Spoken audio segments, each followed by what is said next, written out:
when we look at Doral, what's the problem? Well, part of it is keeping pace with growth. Doral had gone through major changes in the last 20 years. The field, our office is here in Doral, and right across the street from us, it used to be a cow field, and now it's an office building. And when you have more people coming in, and more people working, more people living here, all that growth generates traffic. The traffic isn't necessarily a bad thing, it's how we manage it. And how we manage it is by providing efficient and effective infrastructure so people can move around. We are all stuck in the car nowadays, more or less. And so moving forward, part of looking at the problem is how do we get people out of the car and still need to move around. And that involves providing alternative options to the car. The solution to this is by updating, by having a transportation master plan that tells us what we're going to build, where we're going to build it, what do we be investing in, where are the issues and the problems. And so we've gone through and done this study with public involvement, data collection, and we'll be showing you the list of recommended projects today that we prioritize for inclusion in your capital improvement plan. All roads lead to Doral. Doral is a very centrally located area within the county. We have folk coming into the route that come along the Dolphin Expressway, pass through by the Palmetto, go through on the Turnpike. Incorporated in 2003, it's one of 32 cities in the area, within the county. There's over 50,000 people, packed in 15 square miles. Very increasingly family-oriented community. We deal with the new schools, and this program we have to plan for because we'll find that you'll see that there's a lot more children around than there are elderly people based on demographics. There are close to 80,000 jobs in Doral.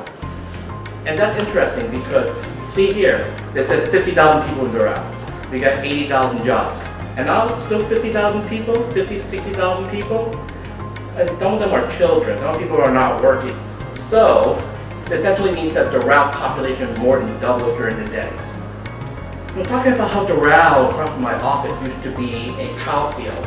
I want to show you what the magnitude of the planning that has been involved in bringing Doral to where it is today. See on the left here, that's 1994. On the right, that's 2015. It's a major difference. That's a lot of new houses, that's a lot of new office space, and it has driven economic development within the city. Our problem now is how do we deal with the traffic? When we look at how to do traffic, we have to understand where people do, how people react, and why they do what they do. Doral is a very affluent community. And generally, with more affluent communities, you're more likely to see people use their cars. It's a general trend that you see that holds true across a lot of cities. And of course, you need to be able to bring in and out not people who work in the job, but accommodate all the people who are coming in to shop, live, work, and play. It's all the word that you hear thrown around quite often, and play is a major portion of what makes the city thrive, and this is no different for Doral. This is home to over 100 multinational companies, over 50 banking and financial institutions, and you've got more businesses coming in every day. Doral is a young, affluent, and mobile community. Why is this important to understand? Well, behind us we see this map, and what do these lines and circles mean? Well, right where you see the dark green, where it says 67,000, that's people coming into the Doral to work who are from outside communities. And the circle you see that's green in the middle that says 4,400, that's people who live in Doral who also work in Doral. And where you see the arrow that says 14,788 people, that's people who live in Doral and who leave the city to go to work. And that's 2012. This is 2013. We see that with economic development, there are more people. It go from 67 to about 70,000, from 14 to 15,000. And in 2014, which is the latest data that's available from the US Census of this type of data, we see 73,000 people. We see 4,600 people who live and work in Doral. This is important because this shows us it's over a 5,000 job increase in the area. But who's taking those jobs? Well, we see that local residents account for 200 of those jobs, 4%, which means that the other 96%, 5,000 cars, are coming in from outside of Doral. That's a minimum 10 to 15,000 trips easily, and that's just employment. It's important because these people come into Doral and they need to travel through the city. So it adds to the local need for capacity within the network. There's also skewers in terms of how that number is. The more people you have traveling in, the more demand you have to place on a network, and that's no different when it comes to jobs. Because this ratio is so skewed, part of the issue with dealing with traffic is also means that you have to deal with economic development and having more people live in Doral who work here over time in order to deal with the transportation issue. So where do people who live in Doral, who work in Doral live? Well, this is where your resident worker population is.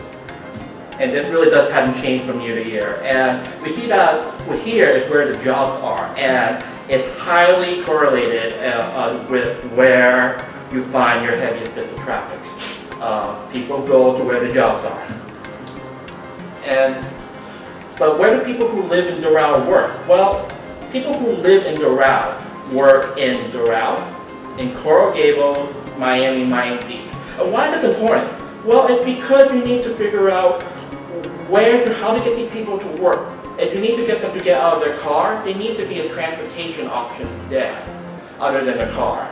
So finding items like the CSX line or being able to connect them to the Metro Rail becomes very important because these are the transit options that will take them to and from their jobs. Likewise, all these people, these 78,000 people 33,000 people who come into Doral, where are they coming from? Well, they're coming from these areas. See here with the dark green area. The one I know the most that's close is Sweetwater. So what can we do to help with it? Well, we know the city is undergoing a study and it's about expanding a transit route to FIU. And that transit route is important because it will relieve traffic by connecting people who need to work in Doral with where they live from outside the city. And this data shows that, this map tells us that. So bring us to our project and this plan. How do we proceed in doing this? Well, in thinking about the project and what should be in the project. Well, there's actually an art and science to it. The art of this is figuring out what you want. By holding public workshops like this is our final public workshop. So we've had 2 others before. And then the science is taking the data from engineering and planning standpoint and figuring out what you need. And the nexus, combining the two and where they intersect is where we come up with the project. Because in order to build a project, you need money, and while we can have all the most wonderful dreams in the world, sometimes that's the reality. We're constrained by monetary constraints. So thinking about the Doral Transportation Master Plan, we're focusing primarily on improvements for roadway, corridor, transit, and bike paths.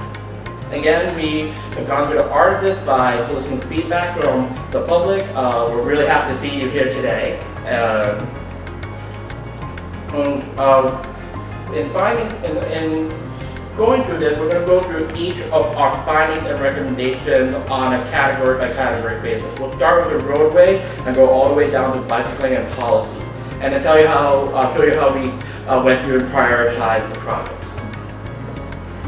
So thinking about the roadway, we have a transportation network that has 204 miles of roads with 3 major highways. Part of the issue here is that we are on a 1 mile grid system with not many places to turn. On the bottom here, you see that part of Doral that's approximately 1 square mile area. On top here, it's the same area, that's the same frame, but in Philadelphia. And note the difference in the amount of road. And you're stuck in traffic, and one of those roads in Philadelphia, you're going to have a lot more places to turn. Here, not so much. You're pretty much on that road until you're able to clear out. But the links aren't really the issue anymore. Something to know is on the map, what do these lines mean? Well, the blue lines are what's acceptable, meeting your level of service standard, and the red ones are links that are failing. And because the city has done a good job of building projects and making sure the system works, it's actually reduced the amount of failing links over time. What's the important thing about the chart that you should know is just to make sure the blue lines are on top, and just note the difference between the blue line and red line. The wider, the better. And the city has done a great job over the last few years. It has resulted from the Pedestrian Master Plan. Everything you see in red behind are all roads that were failing when the first master plan was done for the city. We inherited everything from the county and things weren't working. But then we look at it, it's like, well, maybe you're sitting there like thinking, but I'm stuck in traffic still. Oh, what gives? I mean, what you're showing me isn't exactly what I might be experiencing. Well, that's because there are two parts of traffic when it comes to looking at level of service standard. There's the link component, and then there's the intersection. The city has done a great job with making sure the links work. And the next step in the process is to go back and work with the intersections and improve them to improve traffic circulation. How do we know this? Well, we took fresh count of 62 locations, reviewed prior studies, and did projections based on the existing data. We, as you see, note that for 2016 there are 3 failing links, which is still not bad because considering the rest of the city. This increases over time with no improvements, and we account for this in the project. But where we have the most potential for change is through the intersection improvement. There analyzed 30 intersections and recommended improvements for 26 of them based on the analysis. And that's where the focus of the roadway project really comes in. It's about completing the grid and managing the grid, making sure that the capacity is there. Overall, there are going to be some new roadways, especially in the northwest of the city where their development is just starting to come in. But past that, we're not recommending any widening of roadways. To deal with any traffic congestion in the future, that 2035 map that you saw with a bunch of red on it, we can't build our way out of that. So what do? We create additional capacity to reduce congestion by using other forms of transportation. But how do we do that? Well, why is that possible? Well, if we use our roads differently, we see that cars, a 2-lane car takes about 1,600 people per hour. A bus lane can take 2,500 people per hour. And this is one of my favorite pictures because see the people in the picture? It's the same on the left and the right. That one bus can carry all the people on the left. To carry the same amount of people, you need that much space on the right that everyone was in their cars. That's a huge amount of different space. That's a lot of capacity.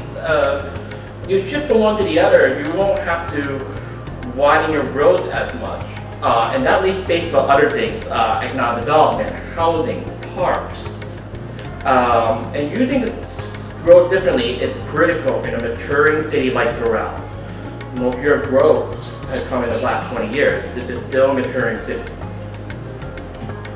So how do we do this? Well, we take into account the transit system. We have a really great circulator system, by the way. It is the envy of many of the other cities in Miami-Dade County, and they use Doral as a model when they're looking at their own transit circulators.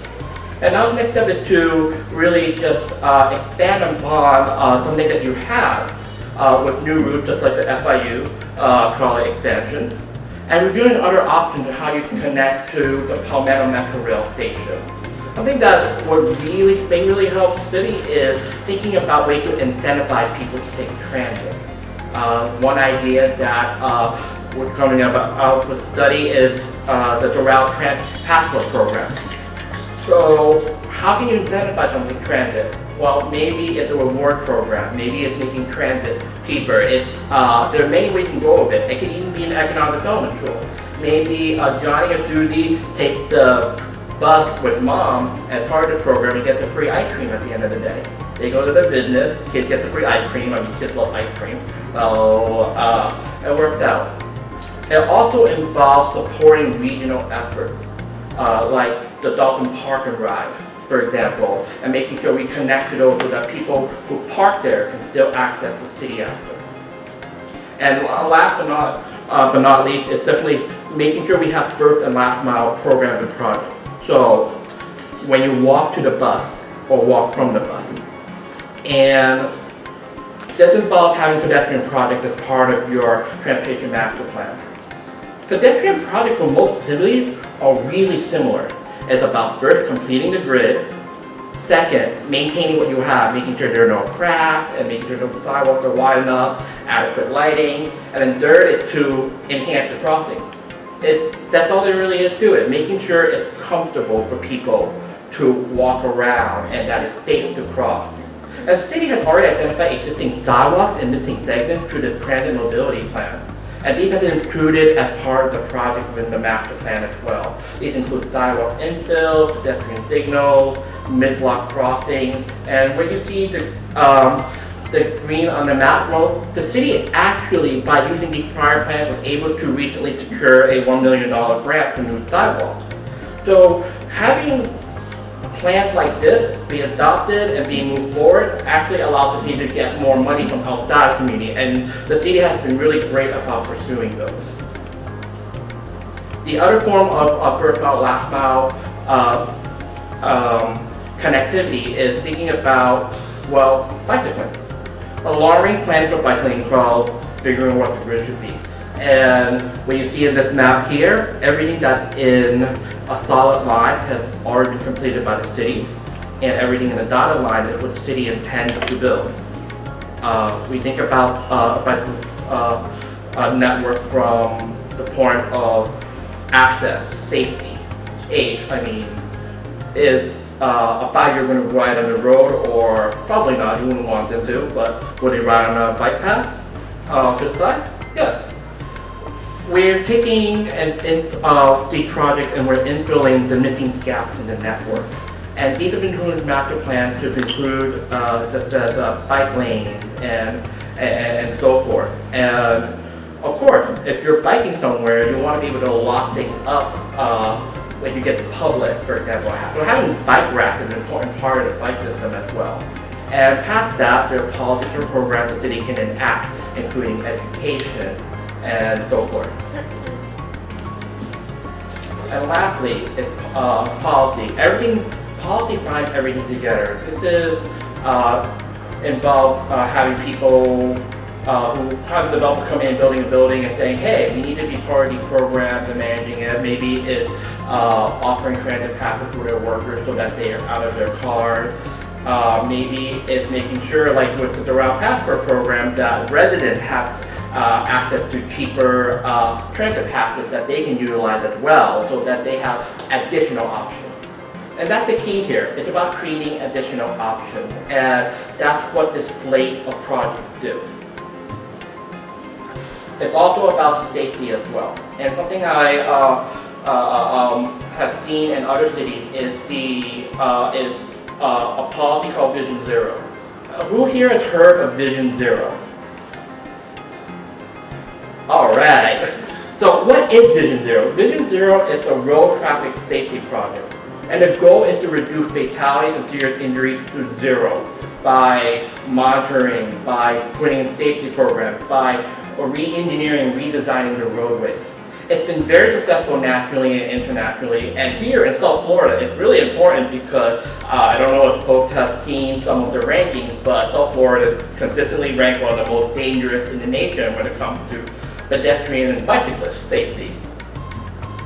So here's Doral by the numbers. Doral in prior year had 1,600 vehicular crashes, 2 of which involved fatalities, and 4 involved incapacitating injuries. Of these incidents, 19 bicyclists were hit and 4 pedestrians were hit. And the prior 4 years behind that, there were 7,600 crashes, 4 fatalities, and 32 incapacitating injuries where folks had to be transported to the hospital in an ambulance. This involved 7 pedestrians and 1 bicyclist. We have 40 bicyclists being hit and 62 pedestrians being hit. We want to reduce that number over time to 0. Not that it already isn't starting to reduce. It's definitely a downward trend, but we want to bring it down to 0. We want people to feel safe. There's numbers up there, but at the end of the day, it's someone's mom, it's someone's dad, brother, sister, kid, grandchild. So we want to adopt a policy where we have the best safety in South Florida and in the nation here. And it's doable. How does it get done? It's done through regular and frequent monitoring, the safety review and redesign, education, enforcement, such as, how many people here have seen a car not really stop at a stop sign? Exactly. We can rely on police to enforce, which we do, but it's also maybe for us to continue not to tell our neighbor, hey, knock that stuff out. Let's put stuff stop. And of course, in some cases, it involves changing roadway speeds, redesigning the road. Now, we talked about the various projects that we have on the table. There's about 100 projects, and I won't go over each of them individually, but we're happy to talk to you afterwards and answer questions about any of them. We have evaluated each of the projects that we're proposing through these 7 criteria, and by scoring them, put into 4 different tiers. These represent 0 to 5 years up to 15 to 20 years outlay in the future for funding, so you can get these projects out on the road. We've adjusted some of these projects based on existing finances from grants and so forth, and by speaking with you and seeing what your preferences are. These projects range from repairing the sidewalks to having complete streets, updating the bicycle master plan so that the map is updated and implemented, to safety studies, new bicycle lanes, and intersection improvements that we noted earlier based on the analysis. And these will take us through the next 20 years. As I mentioned before, one of the reasons the city is successful is because not only does it have these plans, but it implements them. And it's done so really well. And it actually has made traffic better. And we're happy to take questions, and I really appreciate everyone coming out tonight. It's always really wonderful to see folks care about their city. So.